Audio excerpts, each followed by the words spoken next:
السلام عليكم ورحمة الله وبركاته، حبايبي عاملين ايه؟ وحشتوني جدا جدا من الفيديو اللي فات. فيديو جديد في قناة عالم ملك. نبدأ الفيديو بتاعنا ونقول بسم الله والصلاة والسلام على رسول الله عليه أفضل الصلاة والسلام. زي ما انتم شايفين الفيديو بتاع النهاردة حلو قوي قوي. وهنعمل النهاردة الناجتس أو البانيه بتاع الشركات اللي احنا بنشتريه من بره ده بطريقة سهلة وبسيطة واقتصادية وحلوة قوي قوي قوي. يلا نبدأ الفيديو بتاعنا، شوف مقاديرنا، شوف طريقتنا. بس قبل ما نبدأ الفيديو لايك وشير وسبسكرايب لقناة عالم ملك. طيب، زي ما انتم شايفين انا عندي هنا ربع كيلو من الصدور الفراخ، تمام كده. وجايبة ربع كيلو فيجيتار اللي هو السايب اللي من عند العطار. وكمان جايبة ربع كيلو من الكريسبي. تمام كده. طب نمشي بقى بالخطوات بتاعتنا واحدة واحدة وانا هقول لكم على كل حاجة في الفيديو. اول حاجة هنبتدي ان احنا نعملها ان احنا هنفرم صدور الفراخ بتاعتنا فرم كويس جدا وننعمها في الكبة زي ما انتم شايفين بالشكل دوت. واهم حاجة ان انت تعملي من صدور الفراخ، ما تعمليش من اي حاجة غير صدور الفراخ. تمام كده. سواء بقى عندك بانيه هتجيبي ربع بانيه، ولو عايزه تزودي الكميه مفيش مشكله. تمام كده زي ما تحبي بقى. طب هنا نعمنا الفراخ بتاعتنا كويس جدا ودي اهم خطوه. بعد كده هنبتدي ننزل بالفيجيتار بتاعنا. طب الفيجيتار اللي انا هحطه قد ايه؟ هقول لكم برضو. الفيجيتار هحطه لحد لما العجينه تلم معايا، كانك مثلا بتعملي ايه كده، كانك بتعجني عجين عادي، لحد لما العجينه بتاعتك تلم. وانا هوريكي ازاي هتلم معانا في الكبه. هتلاقيها بقت كتلة واحدة كده وكرة واحدة، تعرفي ان العجينة بتاعتك بقت مظبوطة اهو. زي ما انتوا شايفين بصوا عاملة ازاي اهي، ابتدت تلم وبقت كتلة واحدة اهو بالشكل ده. شايفين كده تبقى مظبوطة معايا جدا جدا. طبعا انا هنا انا جايبة ربع كيلو من الفيجيتار بس ما حطيتوش كله، انا حطيت لحد لما العجينة لمت معايا. بصوا والكبة معايا بقت نضيفة ازاي اهو بالشكل دوت. كده هتكون مظبوطة معايا جدا جدا اهو. وهنبتدي بقى ان احنا نلمها اهو بايدينا زي ما انتم شايفين بالشكل ده، وكده نكون خلصنا العجينه بتاعه الناجتس او البانيه بتاع الشركات اللي احنا بنشتريه الغالي ده من بره. يعني عايزه اقول لكم طريقته سهله وبسيطه جدا جدا، بدل ما تروحوا تشتروا الحاجه من بره وبمبالغ، لا اعملوها في البيت. وطبعا كل الناس اكيد عندها كبه، فاعمليه في البيت وجربيه هيعجب ولادك. وطبعا احنا عارفين الجيل بتاع اليومين دول اولادنا عموما بيحبوا الاكل الجاهز ده، بدل ما تروحي تجيبيه من بره بالغالي اعمليه في البيت وباقل الامكانيات. تمام كده. طيب احنا هنا هنجيب بقى قطعه قطعه من العجينة اللي احنا عملناها دي، وهنحطها بين كيسين، واهم حاجة كيس يكون نضيف. زي ما انتم شايفين جبت كيس من اللي هو بتاع اللبن ده وفتحته وابتديت ان انا احط فيه قطعة قطعة، وهبتدي ان انا افردها بالشكل ده زي ما انتم شايفين اهو. واهم حاجة ان وانت بتفرديها ما تخليهاش رقيقة قوي عشان خاطر ما تتحرقش معاكي وانت بتقليها. تمام كده. وهنبتدي بقى ان احنا نشكلها زي ما احنا عايزين، يعني بالحجم اللي انت عايزاه. عايزة تعمليه بالشكل اللي انت بتجيبيه من بره الجاهز ده، يعني زي ما تحبي الشكل ده بقى او التشكيل بتاعك ده، يعني زي ما تحبيه بقى بتاعك انت يعني اهو.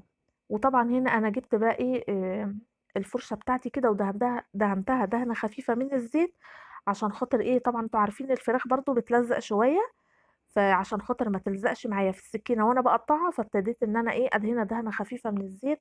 وزي ما انتوا شايفين التقطيعه بتاعتي، وزي ما انا بقول لكم هتقطعوها بالحجم دوت. يعني انا مش عايزه الحجم بتاعها يكون رقيق عشان خاطر ما تتحرقش معايا وتنشف معايا وانا بقليها. تمام كده. طيب الوصفة بتاعت النهاردة أنا ما حطيتش عليها ولا بصل ولا حطيت توم ولا حطيت أي حاجة خالص. ليه بقى؟ لأن الفيجيتار اللي أنا جايباه فيه كل التوابل. يعني الفيجيتار أصلا طريقته سهلة، ممكن أنت تعمليها في البيت أصلا. يعني فيه كل التوابل، فيه البصل البودر، التوم بودر، فيه الكزبرة، فيه الملح، فيه الفلفل الأسمر. فيه توابل كتير جدا، كل التوابل محطوطة فيه. فالوصفة دي مش محتاجة ان انت تحطي عليها ولا بصل ولا توم ولا اي حاجة، لان هي كل التوابل موجودة في الفيجيتار. فعايزة اقول لكم طريقته سهلة وبسيطة، واتمنى ان انتوا تجربوه هيعجبكم وهيعجب ولادكم وهيبقى حلو قوي قوي قوي. وطبعا الوصفة بتاعتنا النهاردة سهلة وبسيطة واقتصادية كمان. تمام كده. هنبتدي بقى نقطع الناجتس بتاعنا زي ما انتم شايفين بالشكل ده. وعايزة اقول لكم يعني الربع صدور الفراخ رمى معايا كمية حلوة ومحترمة كده وتملى العين. شوفي بقى انت لو اشتريتي الكمية دي من بره هتجيبيها بكام؟ طبعًا يعني عايزة أقول لكم الوصفة بتاعة النهارده توفير التوفير، كده أنا خلّصت زي ما أنتم شايفين و وشكّلتها، وهنا زي ما أنتم شايفين الكريسبي ده اللي بيتجاب من عند العطار، عارفينه البتاع المحبحب اللي ما لوش 60 أي لازمة دوّة، يعني أنا بصراحة مش باحبه، بس إيه عشان خاطر الوصفة بتاعتنا تبقى إيه زي بتاعة برّه بالضبط، فهنبتدي بقى إيه إن إحنا نشكّل بيها الnuggets بتاعنا. طيب زي ما أنتم شايفين أهو، بصوا شكله عامل إزاي.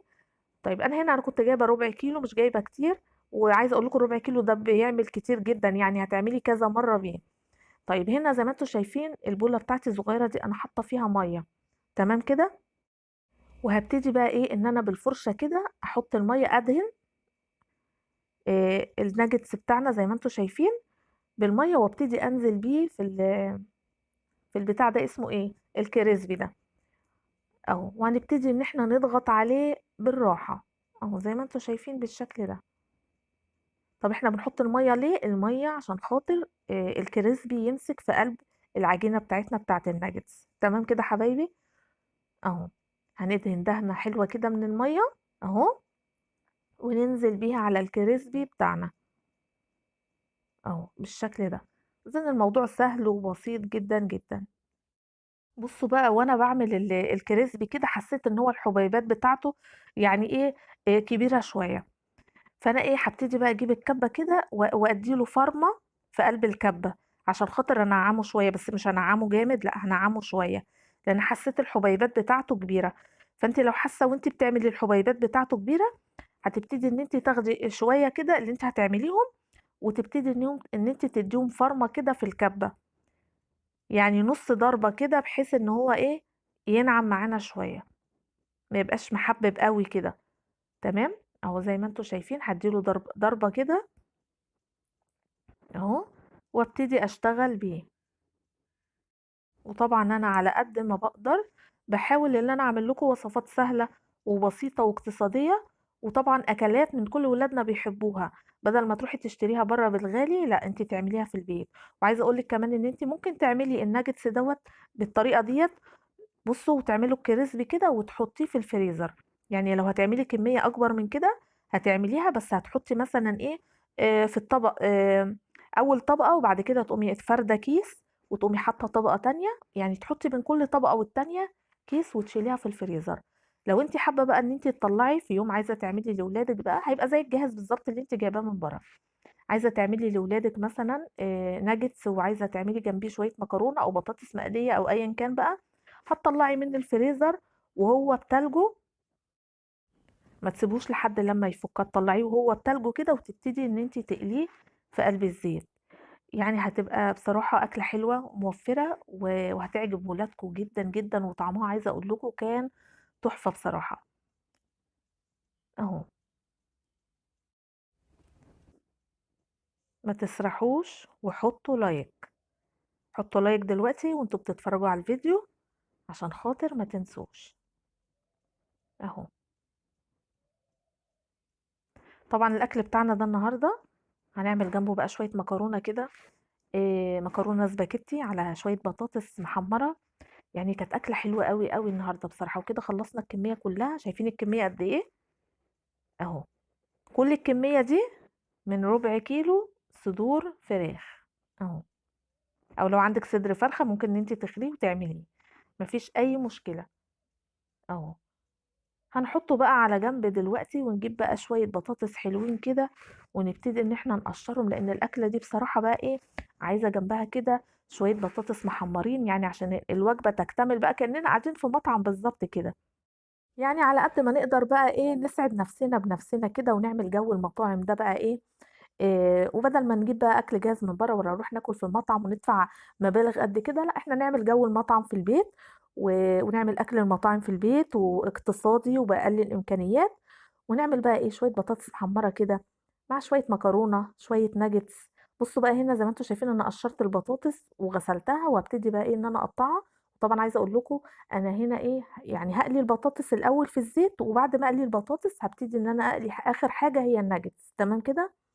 هنقلي طبعًا في نفس الزيت، لإن هو الزيت هيكون نضيف ما فيهوش أي حاجة، وطبعًا نفس الوقت هيكون بقى إيه توفير، يعني أنا مش هاحط إزازة زيت عشان أعمل الوجبة دي كلها، لأ هو الزيت اللي إحنا هنحمّر فيه البطاطس بعد ما نخلّص هنحط الnuggets على طول، وطبعًا الزيت هيكون معايا نضيف وزي الفل، لإن أنا مش هينفع يعني إيه أقلي الnuggets الأول وبعدين أقلي البطاطس، لأ ما ينفعش، تمام كده؟ طبعًا هاخلّص تقطيع بقى البطاطس واغسلها كويس وبعدين ننزل بيها في قلب الزيت، وعايزة أقول لكم الزيت هنا كان سخن ونزلت بالبطاطس وبُصّوا البوتاجاز الحمد لله اتبهدل، شايفين كمية الزيت اللي على البوتاجاز؟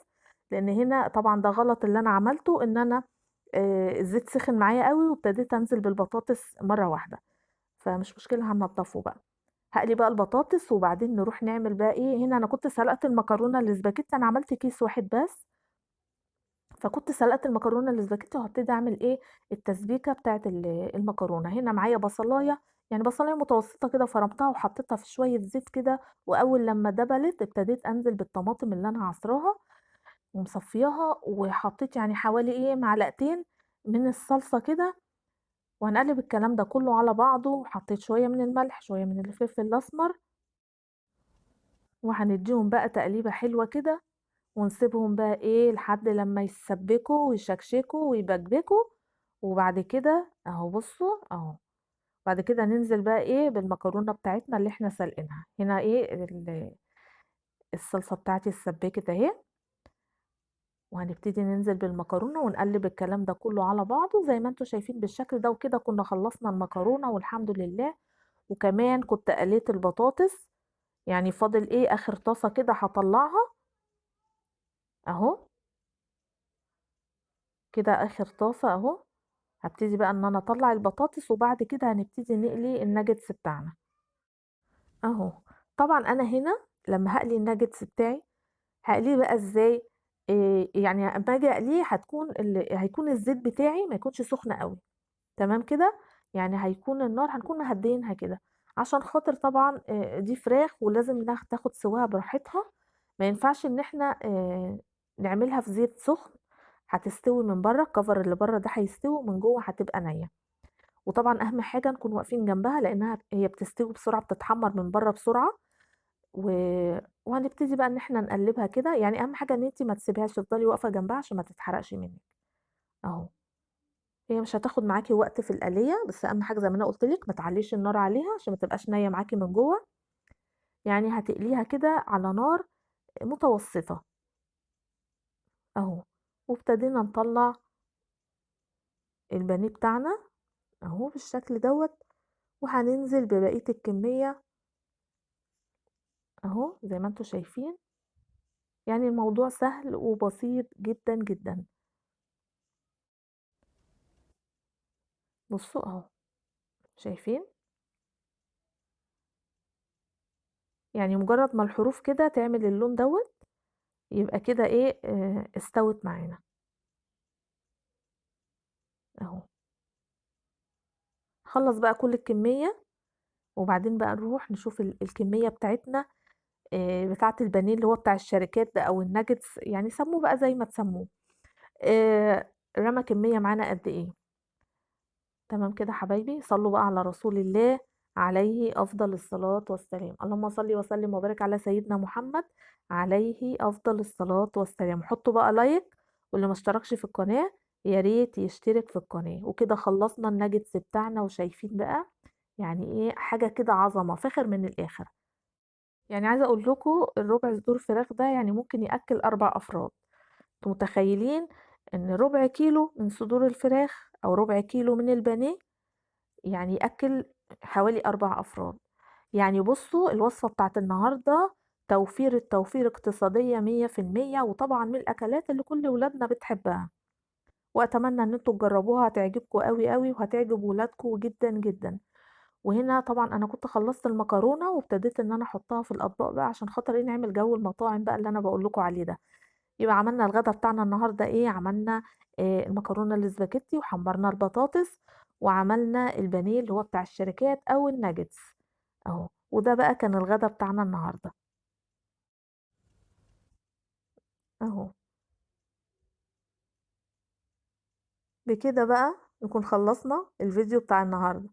يا رب الفيديو بتاع النهارده يكون عجبكم، ويا رب الفيديو بتاع النهارده يكون خفيف على قلبكم، ما تنسوناش بقى بدعواتكم الحلوة، ما تنسوناش في اللايك والشير والسبسكرايب، ولو أول مرة تشوفيني ما تنسيش تشتركي في القناة.